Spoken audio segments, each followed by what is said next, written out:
नमस्कार दोस्तों, बुंदेलखंड सफारी में आप सभी का बहुत बहुत स्वागत है। जैसा कि आप देख रहे हैं, अभी हम हैं घने जंगलों के बीच में और ये है सतारा नदी का तट।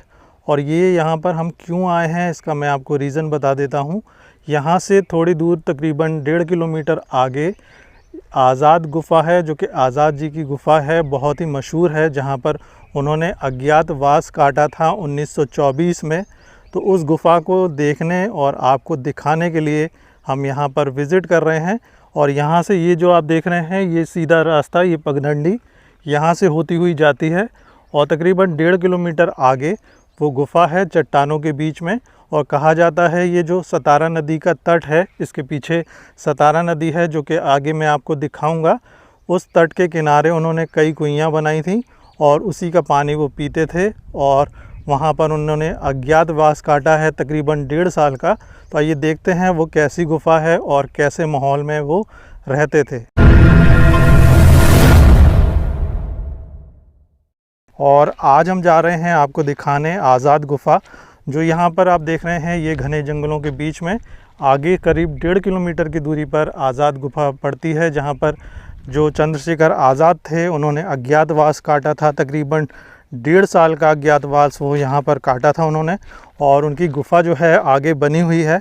और इस गुफ़ा तक पहुँचने के लिए आपको झांसी से ओरछा रोड से आना होगा और बीच में तकरीबन झांसी और ओरछा के बीच में करीब 10-15 किलोमीटर की दूरी पर एक आश्रम पड़ता है, जो कि आज़ाद आश्रम के नाम से मशहूर है। उस आश्रम से आप होते हुए उसके पीछे आएंगे तो आपको इस तरीके का जंगल दिखाई देगा, जो कि सतारा नदी के किनारे बना हुआ है। और उसी जंगल के आगे आप जाएंगे तकरीबन 1.5 किलोमीटर की दूरी पर तो आपको ये आज़ाद गुफ़ा दिखाई देगी।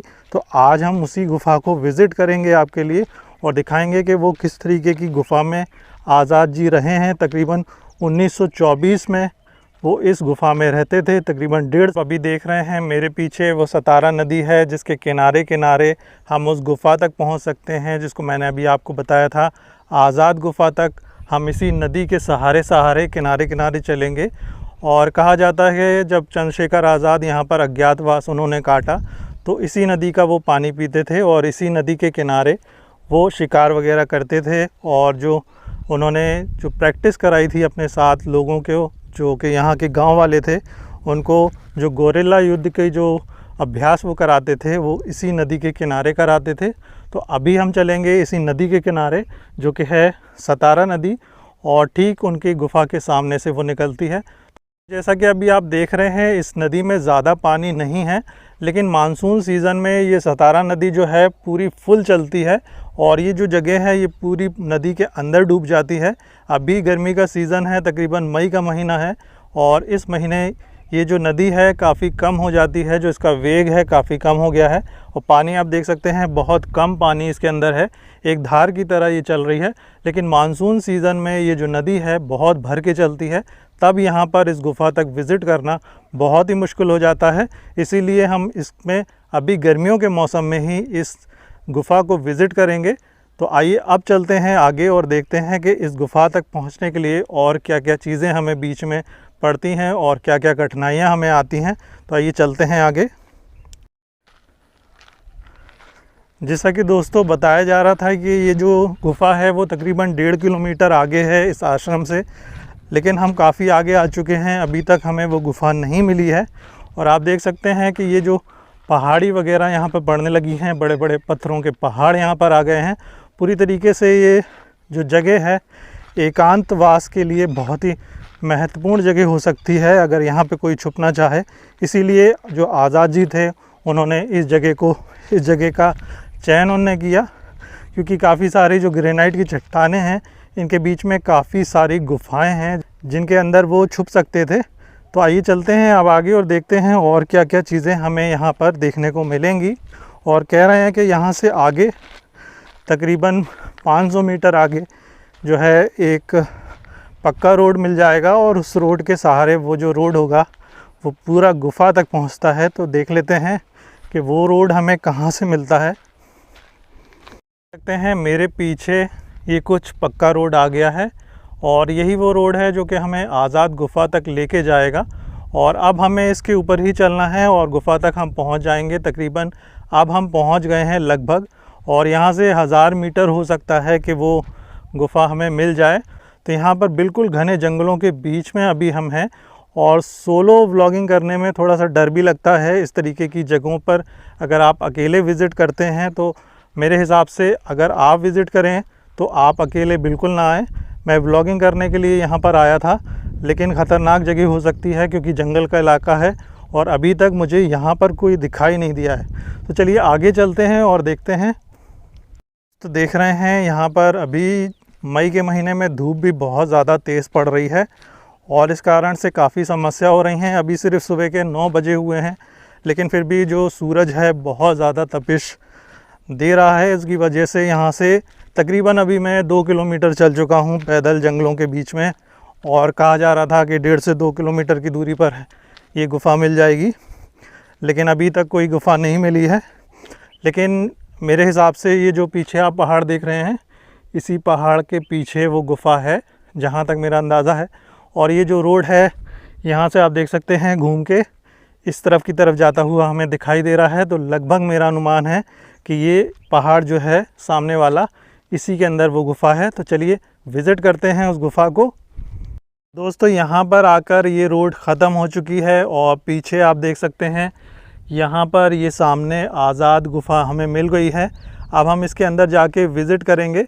और आप यहाँ पर देख सकते हैं पूरा का पूरा जंगल का इलाका है और बीहड़ है एक तरीके से पूरा, और छुपने के लिए बहुत ही अच्छा एक स्थान है। यदि आप यहाँ पर अज्ञातवास काटना चाहते हैं तो यहाँ पर ये जो जगह है पर्याप्त है, और इसी कारण से जो चंद्रशेखर आज़ाद थे उन्होंने इस जगह का चयन किया। और यहाँ पर आप देखेंगे जो सतारा नदी का किनारा है वहाँ पर वो शिकार भी खेल सकते थे, और यहाँ के जो आसपास के गांव वाले थे वो भी उनको अच्छे से जानने लगे थे। तो दोस्तों अब हम आगे बढ़ेंगे और देखेंगे आज़ाद गुफ़ा को। तो चलिए आगे बढ़ते हैं। तो यहाँ से जो रास्ते हैं बहुत पथरीले हैं, जैसा कि आप देख सकते हैं। बहुत कांटे वगैरह जो नुकीली झाड़ियाँ हैं वो यहाँ पर हैं, पथरीला पूरा इलाका है। तो यदि आप यहाँ पर विज़िट करें दोस्तों वीडियो देख के, तो कृपया करके अकेले तो बिल्कुल भी ना आएँ, क्योंकि ये जो जगह है ख़तरनाक हो सकती है। मुझे भी काफ़ी अलर्ट होके ही ये वीडियो बनाना पड़ रहा है, लेकिन मुझे ये लग रहा है कि अकेले नहीं आना चाहिए था, क्योंकि काफ़ी अंदर है ये जंगल में। करीब 3 किलोमीटर में अंदर आ चुका हूँ और मध्य प्रदेश का ये जंगल है। और दोस्तों अब मैं आपको दिखाने वाला हूँ आज़ाद गुफ़ा। जस्ट मेरे पीछे ये आज़ाद गुफ़ा का आपको पहला व्यू मिला। अब हम इसके अंदर आके देखेंगे कि कितनी गहरी ये गुफ़ा है और इसका मुआयना करेंगे। तो चलिए अब चलते हैं इसके अंदर। हम ऊपर आ चुके हैं और सामने आपके है आज़ाद गुफ़ा, और यहाँ से आप इसकी गहराई देख सकते हैं। तो काफ़ी गहरी ये गुफ़ा है। तकरीबन यहाँ से मुझे लग रहा है ये जो गुफ़ा है तकरीबन 10 से 12 फीट जो है अंदर है, और उससे भी गहरी 5 फीट और अंदर जा रही है। आप देख सकते हैं कि एक आदमी आराम से यहाँ पर लेट सकता है। वो यहाँ पर देख लीजिए कुंड वगैरह बने हुए हैं, तो यहाँ पर वो खाना वगैरह भी बनाते थे। और यहाँ पर कोई भी चिन्ह ऐसा नहीं लगा है कि आप देखेंगे कि यहाँ पर गवर्नमेंट के द्वारा से कोई भी चिन्ह नहीं लगाया गया कि आज़ाद गुफ़ा है ये। हाँ, यहाँ पर एक पत्थर पे लिखा हुआ है आज़ाद गुफ़ा, और यहाँ पर वो भी धुंधला हो चुका है। तो यहाँ पर एक बोर्ड और मिला है मुझे, देख लीजिए ये बोर्ड मिला है, उसको मैं आपको दिखाता हूँ। देख लीजिए ये जो बोर्ड है गवर्नमेंट ने लगवाया होगा आज़ाद गुफ़ा, लेकिन ये बोर्ड टूट के नीचे गिर चुका है और गवर्नमेंट ने इसके ऊपर ध्यान भी नहीं दिया। और इतनी ऐतिहासिक जगह को इसी तरीके से छोड़ा हुआ है, कोई भी ऐसा मेंटेनेंस नहीं है, कोई भी ऐसा चिन्ह नहीं है। एक रोड डाली हुई है तकरीबन 100 मीटर की, जिसके सहारे हम यहाँ तक आए हैं। बाकी जो जगह है वो पूरी जंगल से भरी हुई है, और बोर्ड आपके सामने ये नीचे पड़ा हुआ है। बाकी यहाँ पर कोई भी ऐसा चिन्ह नहीं है जिसके सहारे आप इस गुफ़ा तक आ सकते हैं। लेकिन हाँ, ये वीडियो देखकर आप इस गुफ़ा तक विज़िट कर पाएंगे। चलिए दोस्तों, अब मैं आपको थोड़ा अंदर से दिखा देता हूँ ये जो गुफ़ा है कितनी गहरी है, क्योंकि काफ़ी गहराई में इसको बनाया गया है। तो यहाँ से आप देख सकते हो, और वो तो डील डॉल में जो आज़ाद जी थे, बहुत ज़्यादा पर्सनैलिटी अच्छी थी उनकी और लंबे चौड़े थे। उनको तो बहुत दिक्कत रही होगी उस समय। तो जैसा कि दोस्तों आप देख सकते हैं, मुझे इस गुफ़ा के अंदर काफ़ी दिक्कत हो रही है बैठने में भी। और मैं एक नॉर्मल डील डॉल का व्यक्ति हूँ, लेकिन जो चंद्रशेखर आज़ाद थे उनकी पर्सनैलिटी बहुत अच्छी थी, लंबे चौड़े थे वो और पहलवान थे। तो यहाँ पर वो किस तरीके से रहते होंगे ऐसे माहौल में, कैसे वो लेटते होंगे, कैसे वो बैठते होंगे। और बाद में ये जो है पक्का किया गया है, लेकिन उस समय जो है ये पूरी पथरीली ज़मीन रही होगी। तो मिट्टी का ही तकिया बनाकर ज़मीन पर ही वो सोया करते थे। इस तरीके से उन्होंने यहाँ पर हमारे देश के लिए अज्ञातवास काटा, हम सभी के लिए इतनी परेशानी में वो रहे। ज़्यादातर लोगों को ये सब चीज़ें नहीं पता है। जब आप इस जगह को विज़िट करते हैं तो सचमुच में, यदि आप माने तो ऐतिहासिक जो जगह हैं, घूमने लायक जो हैं, वो इसी तरीके की जगह होती हैं। दोस्तों यहाँ पर एक और छोटी सी गुफ़ा मिली है, जहाँ पर हो सकता है वो अपना सामान वगैरह जो कि खाद्य सामग्री या जो शिकार वो करते थे वो लाते होंगे, तो वो यहाँ पर। तो दोस्तों आपने ये गुफ़ा देख ली है, और ये जो ज़मीन है ये अब पक्की की गई है। उस समय ये जो ज़मीन थी ये कच्ची थी, और वो कच्ची ज़मीन पर ही सोया करते थे। और आप देख सकते हैं मैं पहाड़ के ऊपर हूँ, ये पहाड़ी के ऊपर बनी हुई गुफ़ा है। और आप देख सकते हैं नीचे काफ़ी ऊंचाई पे बनी हुई ये गुफ़ा है, और यहाँ पर रहना इतना आसान नहीं रहा होगा। और यहाँ पर आप देख सकते हैं ये जो पूरा बीहड़ का इलाका है, ये पूरा पहाड़ियों का जो इलाका है। और अभी मैंने आपको दिखाया जो सतारा नदी का किनारा है, तो वो वहाँ पर ही जो आज़ाद थे वो अपने साथियों के साथ गोरिल्ला युद्ध का अभ्यास करते थे, और शिकार करने के बहाने वो ये अभ्यास किया करते थे, और अपने साथियों को भी घंटों रियाज़ कराया करते थे। और आप देख सकते हैं ये जो जगह है वो एक गोरिल्ला युद्ध के लिए बिल्कुल पर्याप्त जगह है, और यहाँ पर अच्छी प्रैक्टिस की जा सकती है। तो उन्होंने ये जगह इसीलिए कई मायनों में ध्यान रख के ही इसको चयन किया गया होगा कि 1.5 वर्ष तक वो यहाँ पर रहेंगे। और यहाँ के दोस्तों एक ठाकुर साहब हैं, ये कहा जाता है गांव के एक ठाकुर साहब थे उस समय, और उनको पंजा लड़ाने का बहुत शौक़ था, और चंद्रशेखर आज़ाद को भी वही शौक़ था। तो एक बार उनका मुकाबला यहाँ के गांव के ठाकुर साहब से हुआ, और चंद्रशेखर आज़ाद ने उन्हें पंजा लड़ाने में हरा दिया, और उस वजह से यहाँ के गांव में वो और ज़्यादा प्रसिद्ध हो गए।